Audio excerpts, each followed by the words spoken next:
आमचे सभापती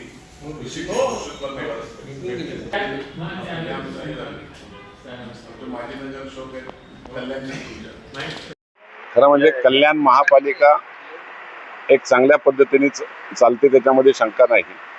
नव्यानंच आयुक्त आल्यामुळं त्यांची माझी काही भेट झालेली नव्हती आणि त्यामुळे एक सदिच्छा भेट घेण्याचा आज माझी त्यांची वेळ घेतली होती आणि त्यामुळे त्या आल्यानंतर मग निश्चितपणे कल्याणवर असलेलं प्रेम, पूर्वीचा माझा मतदारसंघ कल्याणच्या चारी बाजूनी होता, त्या गावांचे प्रश्न सुद्धा, माझ्या 27 गावांच्या बाबतीत पण चर्चा केली.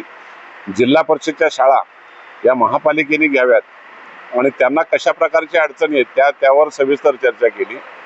पाणी पुरवठा 27 गावांच्यातल्या योजना अजून पूर्ण होत नाहीत, त्याच्यावरही एक चांगल्या पद्धतीने चर्चा केली. विशेषतः रिंग रोडच्या बाबतीतला जो अडथळा आलेला आहे तो मार्गी लावावा, अशा प्रकारच्या काही सविस्तर चर्चा केल्या.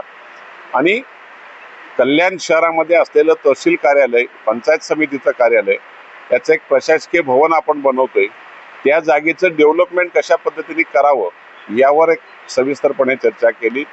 विशेषतः दुसरं महत्त्वाचं, आज आमच्या कृषी उत्पन्न बाजार समिती कल्याण यांचे काही महत्त्वाचे प्रश्न होते.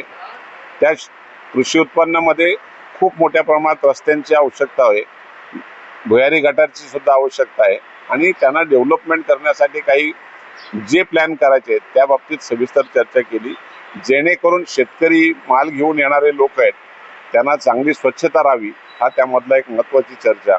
आयुक्तांच्या बरोबर चढून यातून सगळ्या विषयावर सविस्तर चर्चा होऊन एक चांगलं आराखडा तयार करून आपण कृषी उत्पन्न चांगल्या पद्धतीने डेव्हलप करण्याचं आमच्या सर्व संचालकांनी, सभापती, उपसभापती आणि सगळे संचालक उपस्थित होते. त्यामुळे नक्कीच चांगली चर्चा झाली आणि दिशा मिळेल अशा प्रकारचा मला विश्वास. एक लक्षात, प्रशासक दाद देण्याचा प्रश्नच येत नाही. एकदा निवडणूक झाल्यानंतर प्रशासकाचा काहीच संबंध राहत नाही, ऑटोमॅटिक ते अधिकार संचालकांना येतात आणि कुठलाही दाद देत नसेल असा प्रशासक असेल तर त्यांच्या मागे किसन कथोरे आहे, त्यामुळे तो विचार करण्याची कोणालाच गरज नाही.